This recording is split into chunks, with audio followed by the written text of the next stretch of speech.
Alright, so I'm Alexis, and I'm going to be doing my final project on the 2019 film Knives Out. My very working title is The Difference Between a Real Knife and a Play Knife, Knives Out and the Use of Props as a Plot Device. It's very working. I don't love it, but I just kind of want to have, I didn't want to have no title at all, so I kind of just threw something that is kind of what I want to go off of, and I'll explain it more in a few slides later. But for now, this is kind of the working plot. And one of the main things that I love about the film is the props and the set and how that really plays its own role in the film besides just, the characters and their motives. It's almost like the props are just, they have like their own kind of motive and they really do a lot for the film. So kind of want to focus on that. I know it's not something a lot of people would kind of focus on, but it's something that really drew me to the film. And so, yeah.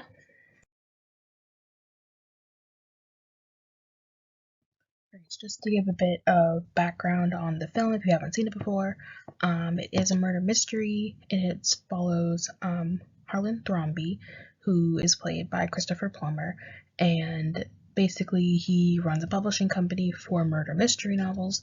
And his family's, he's very wealthy, so his family is very wealthy, and he hurt himself, and so he's sick. Not sick.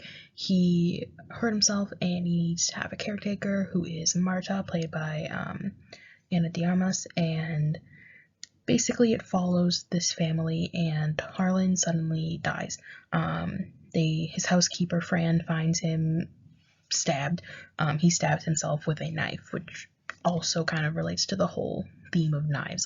There's a lot of knives, and so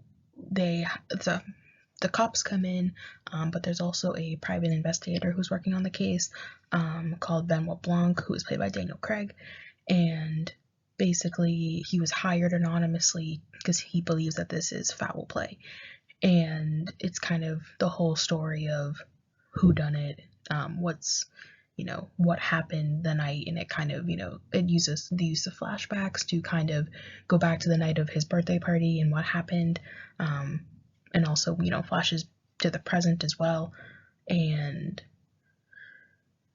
yeah, and so throughout it, there's a lot of other themes besides the whole murder. There's also themes of class and race, and sexism, and they're kind of hidden within it, but as Ana de Armas is not American, the family, who is all rich white people, they all kind of look down at her. They can never really name where she's from. They always say it wrong, and they think, there's a lot of other issues underlying besides the murder mystery. They're all kind of elitist, which, plays into the whole Harlan telling Ranson, his nephew, that he's not going to get anything in the will, and that, because of his privilege that he has, he will never be able to, fully understand the difference between a play knife and a real knife, which I was kind of going off of for my title, but not really working with it yet. And basically, I don't want to give too much away if you haven't seen it, but because it's a murder mystery, but it goes through this entire, this family, and they all recounting the night of their father's death and what would have happened, and who did it, and that's basically it, without saying too much.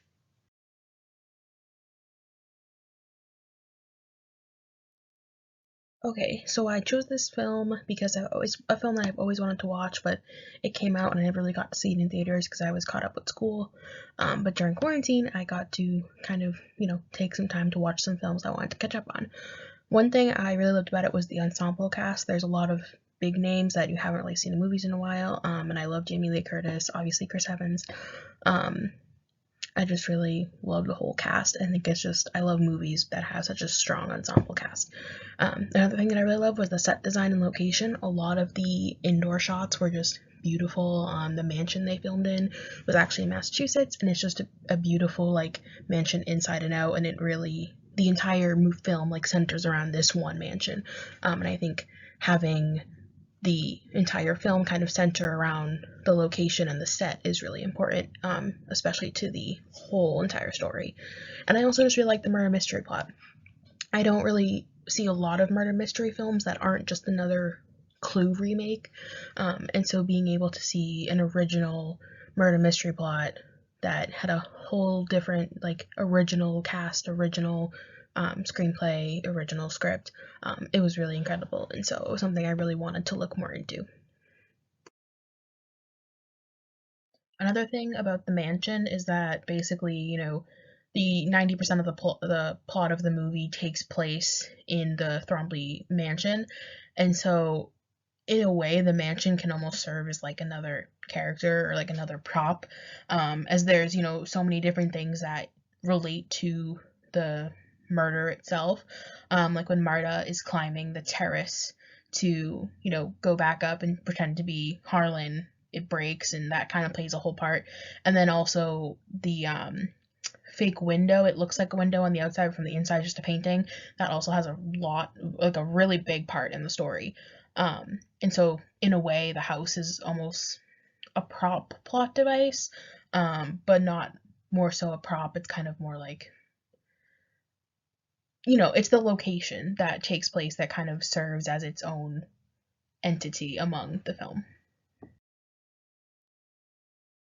Okay, so my working title is a very, very, very working title. I'm not really sure kind of what to go with it as. But I did kind of want to play on something that Harlan says to his nephew Ransom that has a very big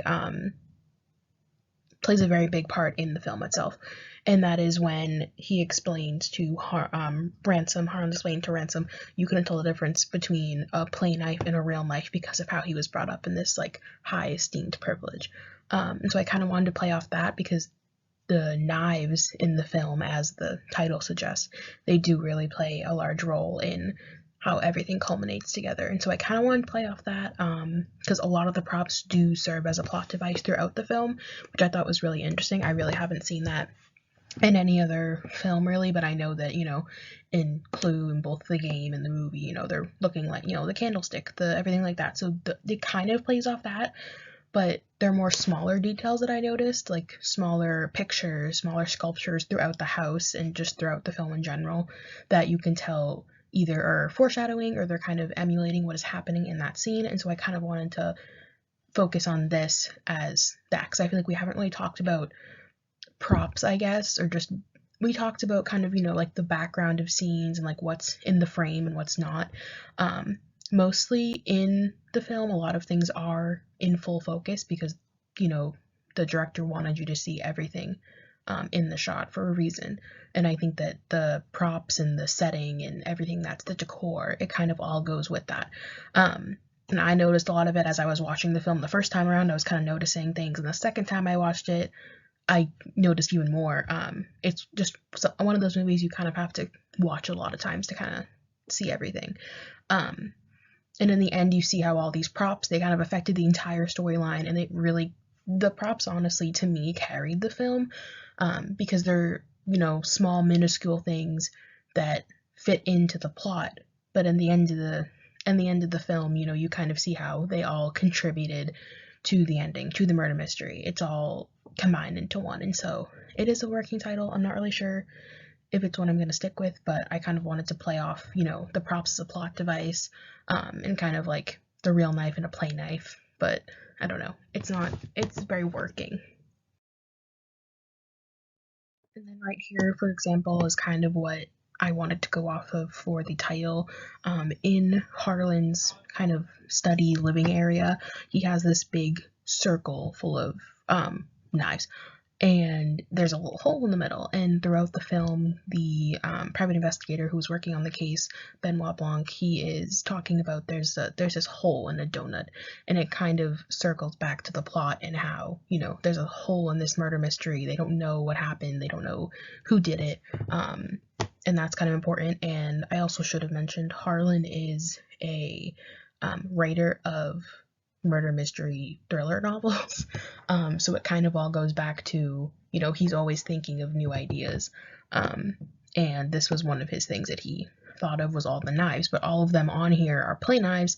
And so towards the end of the film, when Ransom goes to stab Marta, he stabs her, but he doesn't realize that it's a fake knife, and it relates back to the whole story of, Harlan telling Ransom, you won't be able to tell the difference between a real knife and a fake knife, and he doesn't. And so that kind of relates to the plot, and I thought that it's also just like one of the really nice film elements. People are getting questioned for the night of the murder.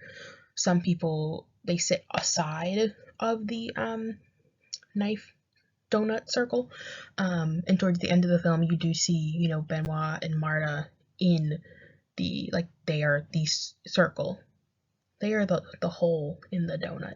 It's kind of confusing, unless you really watch the film and know it, but I thought that it's just a very big part of the film. You don't really see a lot of it, but when you do, it's very noticeable and the director wanted you to be drawn to it for some reason. Because we haven't really talked a lot about the use of props a lot in class, I feel like a lot of the movies we have watched, they've been more about, scenery and context in that sense. I wasn't really sure if this was the right direction, if this was kind of relating to the class at all. I feel like it has some relation to the theoretical context, because although it's not, the setting does play a very big role in the film and how it moves throughout the film and how the characters move throughout it. But it also, there were props in other films that we watched this year that we kind of didn't, label as like a prop. I'm not even sure that's the right term I'm using. But I think in the case of a murder mystery, props seems to be the correct word to use, so that's what I've been using. But I think that, we've seen these props, like in Her, we had, the headphones and the phone, and it's kind of like relating in that sense. And I think that the props in Knives Out, they really, really, work for the film. And they're really, what kind of drives this entire, theoretical context. And I wasn't really sure how that would fit in the approach, but as I, kept talking it out to myself, it kind of made more sense, that the props were something I wanted to focus on. I know it's not kind of conventional, really. I feel like not a lot of people would, talk about the props in a film, but I kind of feel like they really, really add so much to the film and add a lot to it. And I mainly got an idea because in one of the sources that I'll show later, the director Rian Johnson, he kind of broke down a scene of the movie, and within it he explained how, they had to make sure they got the best props, and they have all this different, they had so many elements working within the set design itself. In my other source, it kind of goes into detail with the set designer and the production designer on why they chose what they chose and like where they got it from and how important it is. And so I just feel like the props and the setting, they really hold this very large meaning to the film itself. And so I kind of wanted to talk about that more, as I don't really see a lot of films talked about in that context. So some film elements that I am going to be looking at in the film, it does use mise-en-scène in certain scenes, and that kind of goes along with the close-up shots, as it is like a murder mystery, focusing in on, characters' facial expressions when something's happening is kind of important. And so there are quite a lot of close-up shots here, and actually in one of the sources that I saw, in some of the shots, a lot of the characters in the film wear glasses, and so kind of on the editing side of things, they had to edit out the glare, or the reflection on the glasses, so that it would look more realistic in the film, which I thought was really cool. They did a lot of editing things with the whole set too, which is also pretty interesting. A lot of the shots have a lot of depth of focus, kind of like a Citizen Kane thing, as this shot right here. This is the whole Will reading, when they find out that, it's going all to Marta and none to them. And you can see everything is in focus, even the knife donut, and all the figures in the back, and you can see kind of everyone's expression clearly. The cops are confused, and it's kind of a really good shot to kind of see everything in focus, and you can kind of pick out little details. It also has really different camera angles. In one of my sources where Rian Johnson kind of breaks down a scene, he talks about how they would have different cameras on the actors to kind of, give the effect when they were looking one way that the camera was looking at them the correct way. So they went a lot with different cameras and kind of how to make a shot look most realistic. So I thought that was pretty interesting. So one of the sources that I saw that kind of made me want to do this movie, after all, because initially I had another movie in mind, was this video from Vanity Fair, where the director Rian Johnson did notes on a scene. They have like a whole series, and this one was just so interesting to me because I had seen the movie, and so it was interesting to kind of see things I didn't really see before. Then I watched it again and I picked up on them more. But this is going to be one of the sources that I use. And then there's also another little video commentary that Rian Johnson did with, I believe it's the New York Times that I am going to be doing it with. And so those video commentaries are also going to be kind of a big part in how I, explain certain scenes, and especially this one when Ransom first kind of comes to the house and they're kind of explaining everything and how that happened on that night too. So this one's definitely an important one to help me with the paper. So as for some of my secondary sources, obviously besides the film, I'll be looking at film reviews, obviously. There are a few that I found that really, they were interested in this film because it is a murder mystery film that's not a retelling of Clue, which is also something I really liked. Also going to be looking at some articles on the murder mystery genre itself in film. There aren't that many, but I'm still kind of looking into it to kind of see if there's ones that would go with what I'm looking into best. Obviously, videos of scene breakdowns, that's something I'm really looking into a lot. I also found some articles on set design and the location that it was filmed at, and even some articles talking about the props that were used in the film, especially this site, which is the Set Decoration Society of America. It was a really cool site that I found. You can look at all different kinds of movies and, the set design, and it actually, talks with the set decorator and the production designer of the films, and like why they chose certain things and why they put things where they were, and so I thought that was really cool. I think that's really going to help me in kind of talking more about my argument. So yeah. And here is just some more examples of the source I'm going to be using. So one that I found was about early mystery crime films, and this one kind of talks a lot about how it's hard for directors to kind of direct murder mystery films. I think that was kind of interesting, especially because Rian Johnson did a really great job with this film, and so I kind of wanted to look more into that and kind of how that plays into how meticulous he was with everything about the film, including the shots, the set, the props, everything. The other one I found was when Rian Johnson was at Columbia Film Row, and he talked about how he was kind of inspired by Hitchcock in this film, which I think was pretty interesting because we did see Rear Window, and it's kind of like a thriller. And so I kind of wanted to jump more into that and kind of how that connects maybe. I think that might be adding on a lot, but I do think it was interesting that he said that, he kind of took some of the film elements from, Hitchcock to kind of implement them in here. And then the Knives Out Sight and Sound is a film review that also goes a lot more into the film and more of like the depth within it. So I thought that was interesting too. Okay, so my two main challenges, even, after I got my grade on my proposal back, it's still kind of, finding a thesis statement that sounds good. I always think that's the hardest part of any paper is a thesis statement. And then also finding a better title. I don't love this title. It sounds too wordy for me, but I did want to have a title for the presentation just so it wasn't just kind of like Knives Out, that's it. So it's a very working title, so I'm kind of still thinking of other ways, and I think as I develop the thesis statement in the paper more, I think I might be able to develop a title. But if you have any suggestions, I'm all ears.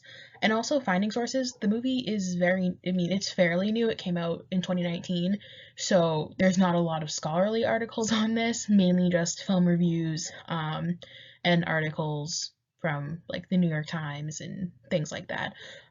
So it's been hard finding scholarly sources, but I have been able to find a few, that talk more about the murder mystery side of film, but it's still, even then, is a challenge because it's a very specific genre of film, and so finding sources for it for me has been a little troublesome. So if you have any like ideas of places where I could look, you think might have them, maybe some books. I mean, I'm willing to look through anything. I've been kind of searching for some books, but it's given the current time and climate, it's kind of been I don't really want to read a full book for a paper, but maybe a chapter. So that's kind of like what my challenges are at the moment. But I think once I, start developing things more, then these will kind of go away.